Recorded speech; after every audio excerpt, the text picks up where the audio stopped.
Pourquoi ne sont-ils pas en récession? Les États-Unis, évidemment, font face aux tarifs et aux effets mondiaux. Pourquoi qu'eux autres ne sont pas en récession? Là, le Japon fait face aux effets mondiaux, aux tarifs. Le Japon n'est pas en récession. Donc, pourquoi le Canada, après un an de M. Carney, est le seul pays dans le G7 qui est en récession? Pourquoi? Si c'est vraiment les effets mondiaux, les autres pays auraient eu la même récession, mais c'est seulement le Canada qui a contracté 2 trimestres, l'un après l'autre, la définition, elle, d'une récession. Et où est M. Carney? Ça fait maintenant 4 jours depuis qu'on a appris que le Canada est le seul pays en récession. Il n'a pas pris une seule question pour expliquer pourquoi il a créé une récession. Il vous a banni, les médias, de même poser des questions quand il était avec le ministre des Affaires étrangères de la Chine. Pendant la fin de semaine, pendant tout le vendredi, il n'a pas pris une seule question. Aujourd'hui, il se cache encore. Oui, il va y avoir une photo-op. Il va mettre un casque, il va prendre un martel, il va prétendre de bâtir une maison. Il s'attend à ce que vous autres mettez une image de lui à la télé pour montrer qu'il était devant un chantier. Mais il ne va pas répondre aux questions sur la récession libérale. Ce n'est pas du leadership. M. Carney a besoin de répondre comment, après qu'il a promis d'avoir l'économie la plus forte dans le G7, on a maintenant l'économie avec la seule récession dans le G7. Et on a appris que les commentateurs et les économistes libéraux ont dit que c'est juste une récession technique. Oui, c'est vrai que l'économie a contracté 2 trimestres l'un après l'autre, mais regardons les autres données. OK, regardons les autres données. Commençons avec les emplois. Il y a eu 112 000 emplois perdus dans 3 mois cette année. Depuis que M. Carney est devenu premier ministre, il y a 45 000 plus de Canadiens au chômage. On a le 2e pire chômage dans le G7, 1 tiers plus élevé qu'aux États-Unis. L'économie s'est contractée au cours de 3 des 4 trimestres depuis que M. Carney est devenu le premier ministre. C'est la seule économie du G7 qui a eu cet effet. En effet, notre PIB aujourd'hui, c'est plus petit que quand M. Carney est devenu premier ministre. Juste pour être clair, le PIB du Canada était plus élevé le dernier jour de Justin Trudeau que c'est aujourd'hui. On a maintenant plus de 20 milliards de dollars nets d'investissement qui a quitté notre pays. Pour 5 trimestres consécutifs, le montant d'investissement dans notre économie a réduit. Equifax a signalé la semaine dernière que le nombre de cas d'insolvabilité a atteint un niveau jamais vu depuis 2009 et le nombre de personnes qui ont manqué un paiement, c'est 1,5 million de Canadiens depuis 3 mois. Une augmentation de défauts de paiement hypothécaire a augmenté de 32 % dans seulement une année et le Canada a le pire taux d'endettement dans le G7. Aujourd'hui, on a un rapport des banques alimentaires Canada qui montre encore que les Canadiens doivent faire recours aux banques alimentaires pour pouvoir manger. Mais quelle insulte aux Canadiens que les libéraux disent que c'est juste une technicalité. La mère monoparentale, M. Carney, qu'est-ce que vous allez dire à elle quand elle doit remettre de nourriture à l'épicerie parce qu'elle ne peut pas payer le prix? Est-ce que vous allez dire que sa faim est juste une technicalité? Est-ce que, M. Carney, vous allez dire au monsieur qui doit retourner à la maison pour dire à ses enfants qu'il n'a plus d'emploi que c'est juste technique?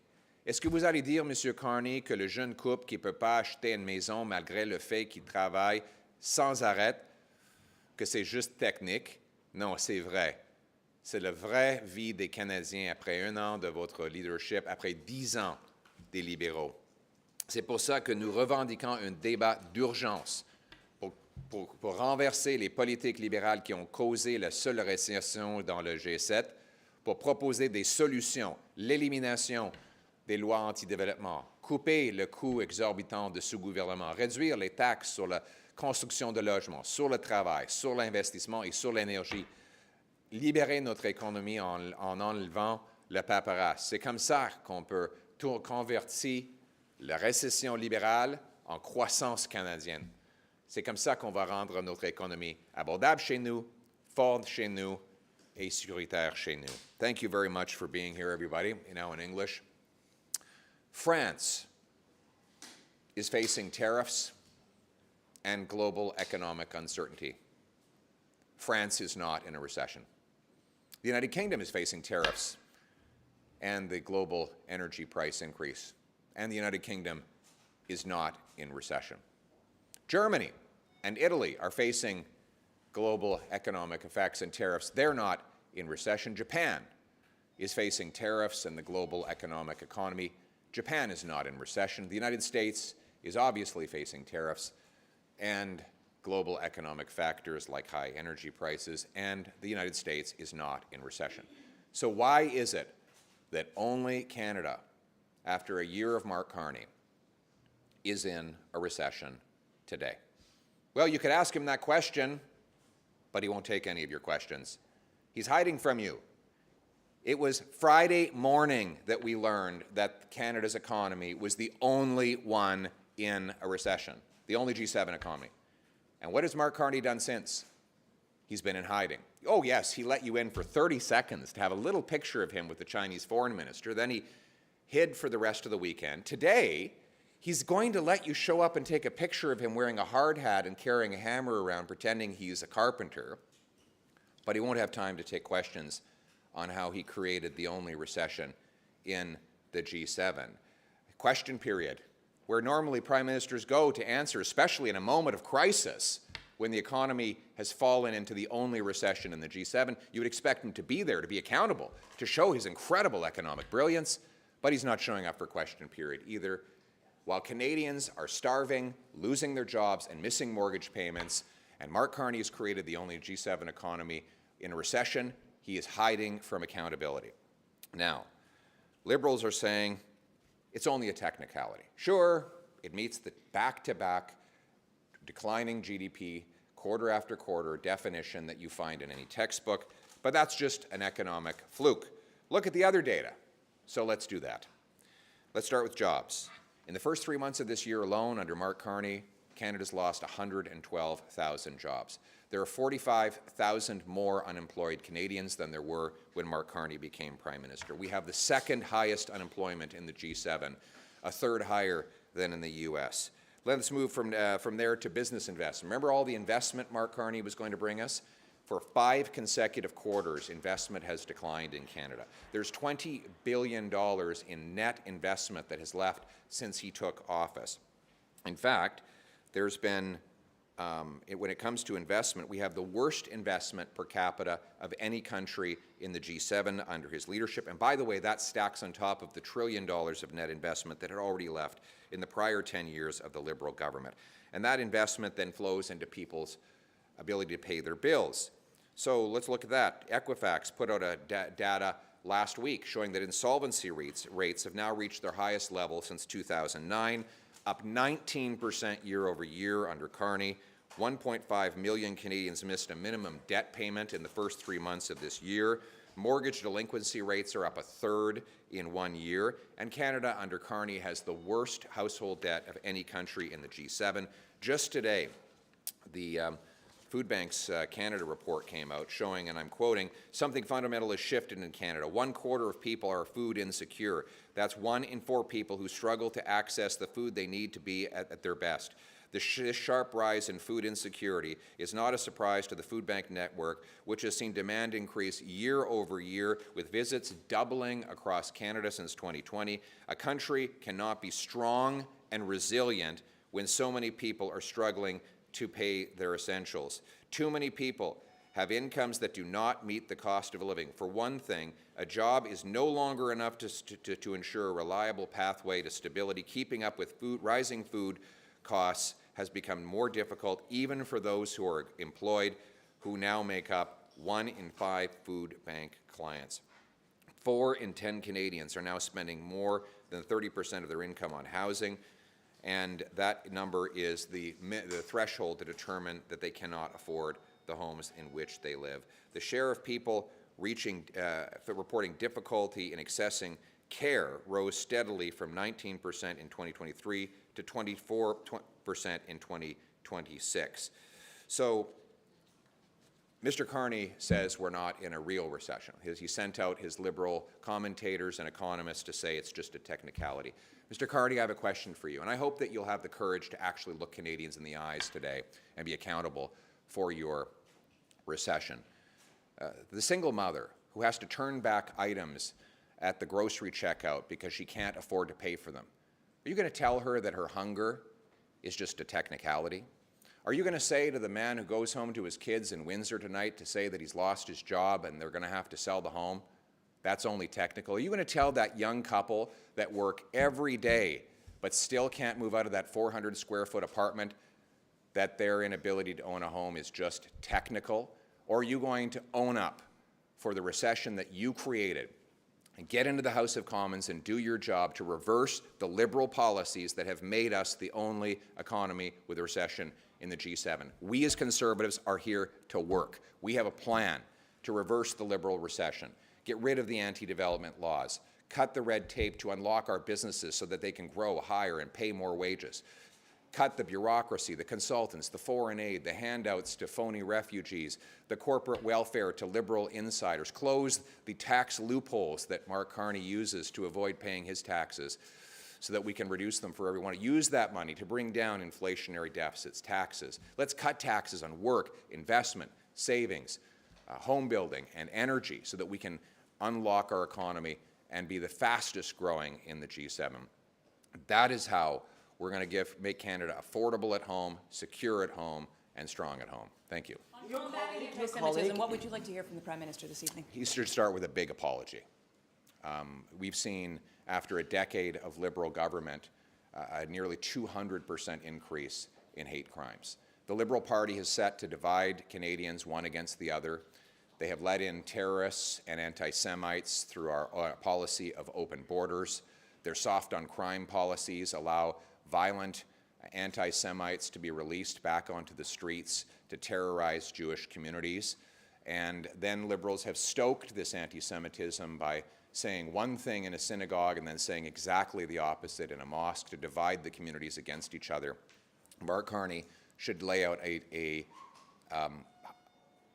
apology to the Jewish community for the violence, the terror, and the fear that his party and his government have allowed to happen over the last decade. We need to secure our borders against immigration, against illegal immigration, against allowing terrorists into this country. We need to deport visitors who are participating in these acts of terror and violence on our streets. We need the government to condemn anti-Semitism in all of its forms, and we need to bring in real tough new laws that lock up violent criminals who target Jews and others.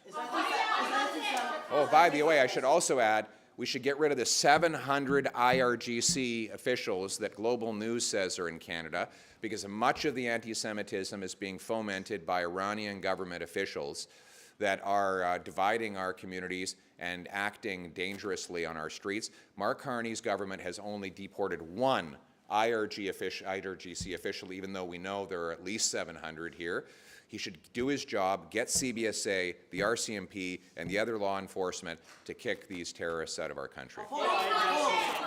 Is anti-Zionism a form of anti-Semitism, sir? Just a follow-up on anti-Semitism. Is anti-Zionism inherently anti-Semitic? Well, I think some of the rhetoric that Liberals have used on that subject has stoked division and has led to some of the violence that we have seen on our streets. So I would encourage Liberals to stop the divisive rhetoric and work on uniting Canadians. I know the Liberal Party survives and thrives on divide and conquer politics. That's not what we need. We need to unite Canadians around our values of freedom, of acceptance, and of treating everybody with respect. Madame, Monsieur Poilievre, Oui, est-ce que sur- le gouvernement agit trop tard sur le front de l'antisémitisme?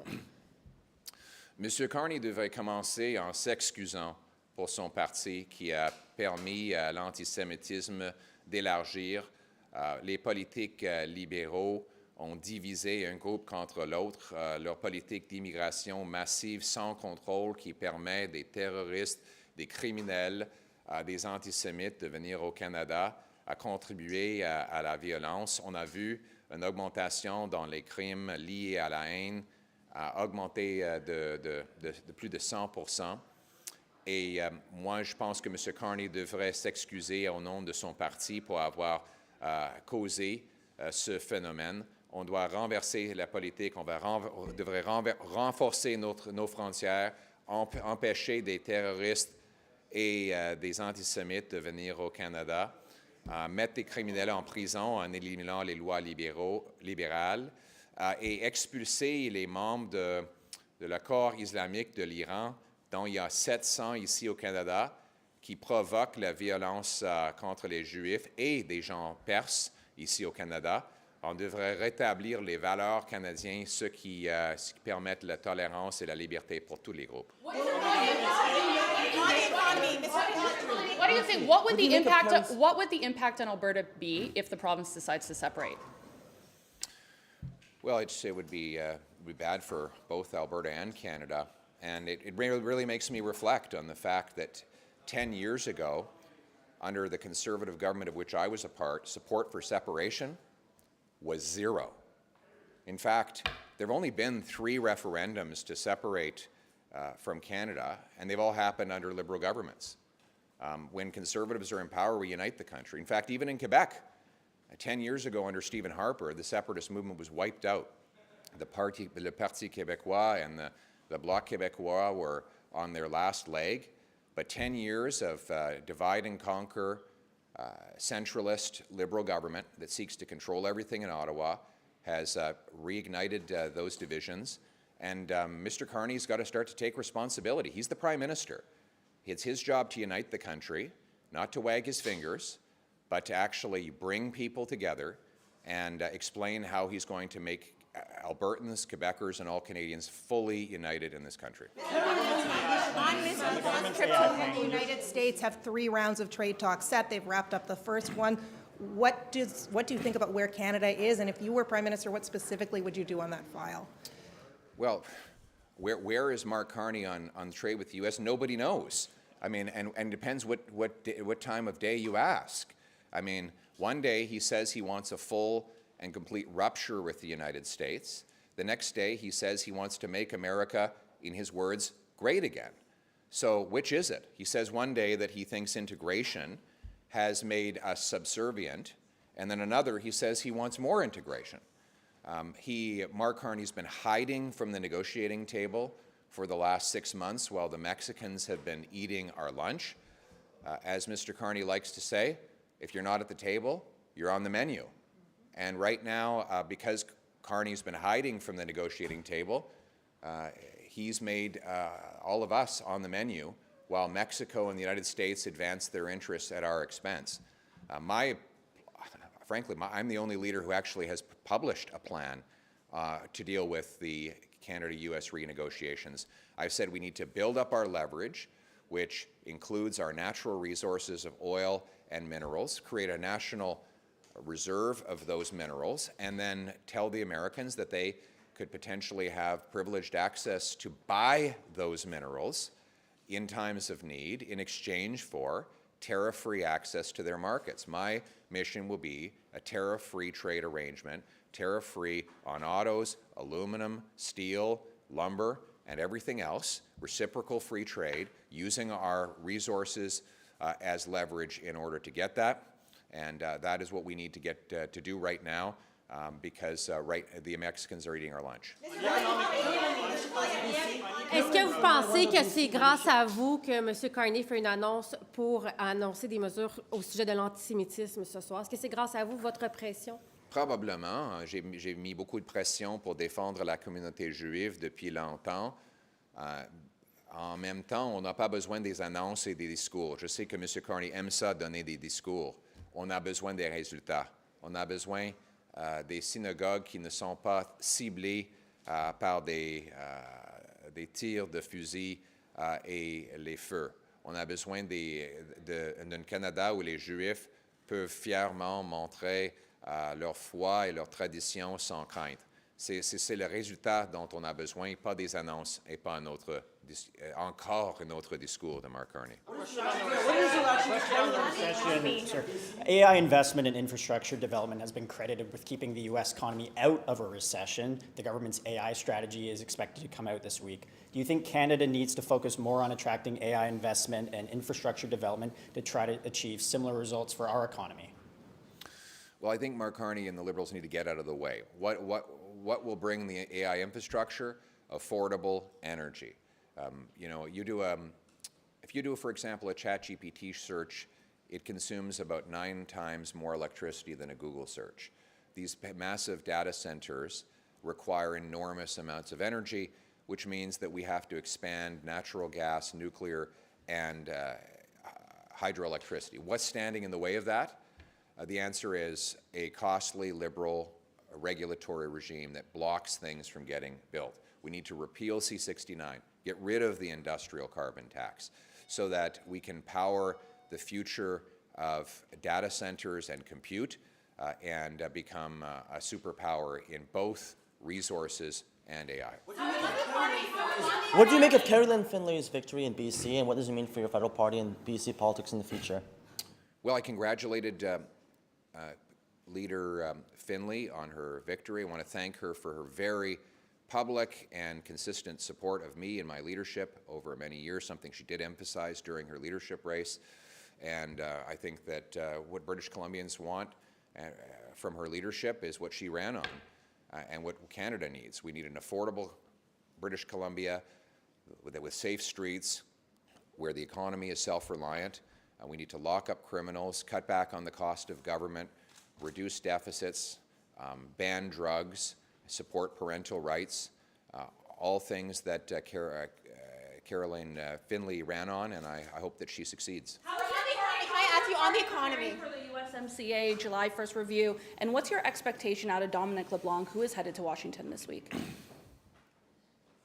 Well, I've already told you how we're preparing. We published a very clear plan to get a tariff-free agreement. I've already did an extensive tour of the United States to win support for tariff-free trade. Frankly, I've done a lot more in opposition than Mr. Carney's been doing in government to promote tariff-free trade. I don't have any expectations for Dominic LeBlanc's trip. He does these trips where he goes and socializes and comes back empty-handed. Yet while the Mexicans have been in formal talks for 6 months, Mark Carney has been gallivanting around giving speeches filled with dazzling buzzwords that achieve nothing but the worst economy in the G7. Unfortunately, right now, all we have is a gigantic liberal recession here at home and no tariff-free access abroad. Sir, on the economy, can I ask you, on your position on the economy, the polls show that despite your bleak picture that you're painting, Canadians trust Mark Carney to deal with the economy, to address jobs. So why do you think that is? Why do you think that despite what you're saying, your pitch is not resonating with them? Well, it is, and I think what's going to happen is the illusion of Mark Carney is very quickly going to collide with the reality of Mark Carney. And that reality is that he is the only G7 leader who has put his economy into a recession. He's the only G7 leader whose economy has shrunk in 3 of the last 4 quarters. He's the only G7 leader whose economy is smaller today than it was a year ago. He leads the economy with the worst household debt, the worst housing costs, and the worst food price inflation. That is the real record of Mark Carney. It is not the illusion presented in the media, but it is the reality. And I think in the long-term run, reality will collide with the illusion. On Cuba, sir. One last question. NDP leader, sir, NDP leader Avi Lewis. By the way, Should Canada well, buy? you're all shouting at me. Wait a sec here. You're all, whoa, wait. You're all shouting at me. How many questions have I taken? Is anybody keeping count? Can somebody know? Oh, wait a sec here. How many questions? We're saying 8. If I could, I just want to point things out. 8 questions, which is 8 questions more than Mark Carney has taken. Sorry, go ahead. NDP leader Avi Lewis made the call on Friday for Canada to send a humanitarian export of oil to Cuba. What do you make of that call and the situation in Cuba? Well, our oil is for sale on the international market. We expect to be paid for it. We're not donating our oil to a communist regime. So, Should we buy all all right. 88 of the F-35s, or should we Well- split the contract? Once again, I think we need to stop the political theater, and the Prime Minister needs to get down to the negotiating table, get a tariff-free deal, get it done, because we've lost 112,000 jobs in the first 3 months of this year. We had the only G7 economy in recession. It's time to put the illusions aside and get some results. Thank you.